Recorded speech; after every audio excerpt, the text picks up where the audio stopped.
नमस्कार दोस्तों। कानपुर यूनिवर्सिटी के बीए एलएलबी कोर्स में आपका बहुत बहुत स्वागत है। आज हम जो परीक्षा में प्रश्न पूछे जाते हैं उनको हम एक एक करके रिकॉर्ड करेंगे। पेपर देने से पहले यदि आप ये वीडियो देखकर जाते हैं तो आपको इजी नोट्स या किसी अन्य नोट्स को, किसी किताब को, गाइड को पढ़ने की आवश्यकता नहीं रहेगी। जो जो मेजर प्रश्न जो जो आते हैं उनको हम एक ऑडियो बुक के रूप में रिकॉर्ड कर रहे हैं। इसको आप सुनकर परीक्षा देने जा सकते हैं।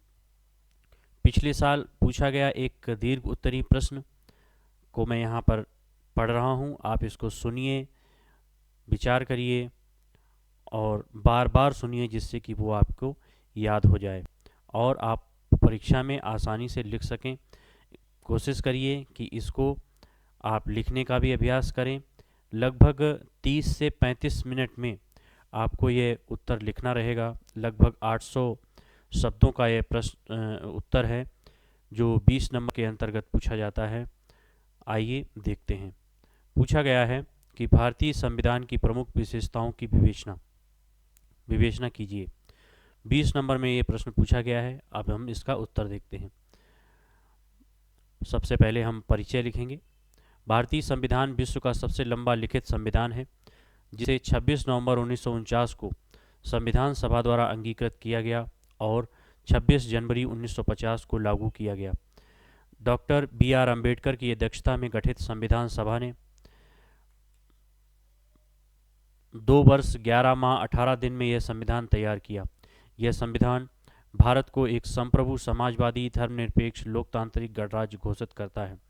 इसकी प्रस्तावना प्रियम्बल संविधान की आत्मा है। भारतीय संविधान की विशेषताएं ब्रिटिश, अमेरिकी, आयरिश, कनाडाई आदि संविधानों से उधार ली गई हैं, लेकिन इन्हें भारतीय परिस्थितियों के अनुरूप ढाला गया है। ये विशेषताएं इसे एक अद्वितीय और जीवंत दस्तावेज बनाती हैं। सबसे पहली विशेषता है लिखित एवं विस्तृत संविधान। भारतीय संविधान पूर्णतः लिखित है और इसमें मूलतः 395 अनुच्छेद तथा 8 अनुसूचियां थीं। वर्तमान में 470 से अधिक अनुच्छेद तथा 12 अनुसूचियां हैं। यह विश्व का सबसे लंबा संविधान है। इसकी विस्तृतता का कारण यह है कि इसकी संविधान निर्माताओं ने सभी संभव विषयों को शामिल कर भविष्य में विवादों से बचना चाहा। दूसरी विशेषता है संघीय व्यवस्था के साथ एकात्म प्रवृत्ति। अनुच्छेद 1 में भारत को राज्यों का संघ कहा गया है। इसमें संघीय विशेषताएं हैं जैसे दोहरी सरकार, शक्तियों का विभाजन, अनुच्छेद 245 से 255 तक, स्वतंत्र न्यायपालिका आदि। किंतु एकात्मक विशेषताएं भी हैं जैसे एकल नागरिकता, एकीकृत न्यायपालिका, राज्यपाल की नियुक्ति केंद्र द्वारा, आपातकाल में केंद्र का प्रभुत्व आदि। इसलिए इसे क्वासी फेडरल या संघीय रूप में एकात्मक कहा जाता है। तीसरी विशेषता है संसदीय प्रणाली का शासन। भारत में ब्रिटिश मॉडल की संसदीय प्रणाली अपनाई गई है। राष्ट्रपति नाम मात्र का प्रधान है, जबकि वास्तविक कार्यकारी शक्ति प्रधानमंत्री व मंत्रिपरिषद के पास होती है। अनुच्छेद 74-75 लोकसभा में बहुमत प्राप्त दल की सरकार बनती है। संसद के प्रति उत्तरदायित्व एवं सामूहिक उत्तरदायित्व इस प्रणाली की मुख्य विशेषता है। नंबर 4 मौलिक अधिकार। भाग 4 अनुच्छेद 12 से 35 में 6 मौलिक अधिकार दिए गए हैं। समानता का अधिकार, स्वतंत्रता का अधिकार, शोषण के विरुद्ध अधिकार, धर्म की स्वतंत्रता, सांस्कृतिक एवं शैक्षिक अधिकार तथा संवैधानिक उपचार का अधिकार। ये अधिकार राज्य के विरुद्ध हैं और अनुच्छेद 32 के तहत सीधे सर्वोच्च न्यायालय में याचिका दायर की जा सकती है। ये अधिकार लोकतंत्र की आधारशिला है। नंबर 5 राज्य के नीति निदेशक तत्व। भाग 4 में अनुच्छेद 36 से 51 में राज्य के नीति निदेशक तत्व दिए गए हैं। ये न्याय संगत सामाजिक आर्थिक न्याय के सिद्धांत हैं। हालांकि ये न्यायालय में लागू नहीं किए जा सकते, किंतु विधि निर्माण के लिए बाध्यकारी हैं। 42वें संशोधन द्वारा इनका महत्व और बढ़ाया गया। छठी विशेषता है मौलिक कर्तव्य।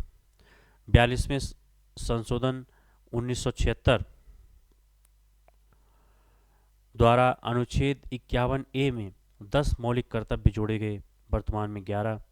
ये नागरिकों के कर्तव्य हैं जो संविधान का सम्मान, राष्ट्रीय ध्वज, एकता आदि से संबंधित हैं। नंबर 7, धर्मनिरपेक्षता। प्रस्तावना में धर्मनिरपेक्ष शब्द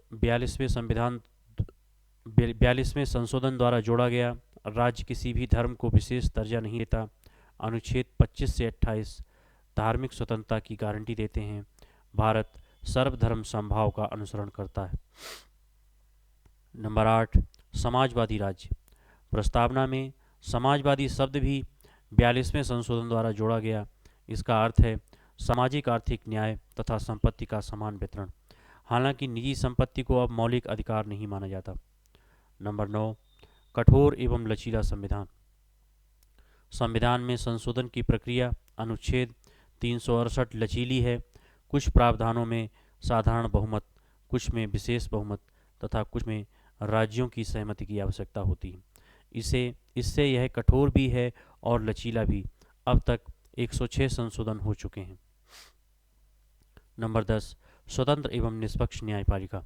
भारत में एकीकृत न्यायपालिका है। सर्वोच्च न्यायालय शीर्षस्थ है। अनुच्छेद 32 एवं 226 के तहत रिट जारी करने का अधिकार है।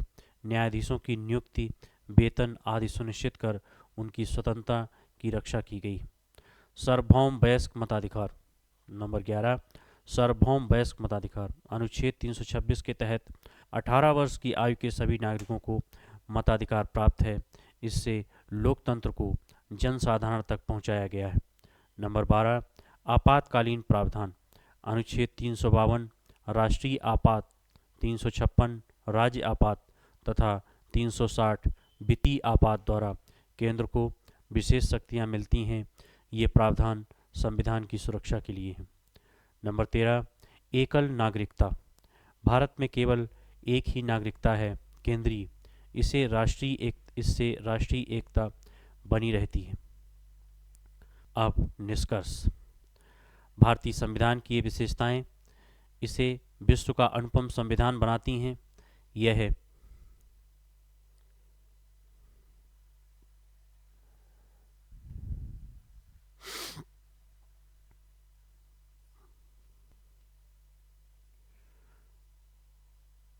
भारतीय संविधान की ये विशेषताएं इसे विश्व का अनुपम संविधान बनाती हैं। यह लचीला होने के कारण समय के साथ बदलते सामाजिक आर्थिक परिवेश के अनुरूप ढल जाता है, फिर भी अपनी मौलिकता बनाए रखता है। डॉक्टर अंबेडकर ने इसे सामाजिक लोकतंत्र कहा था। आज भी ये संविधान भारतीय लोकतंत्र की मजबूत नींव है तथा न्याय, समानता और स्वतंत्रता के आदर्शों को साकार करता है। यह एक जीवंत दस्तावेज है जो निरंतर विकासशील है। यह आपका उत्तर हुआ। इसे आप बार बार दोहराएं और याद करने की कोशिश करें। धन्यवाद।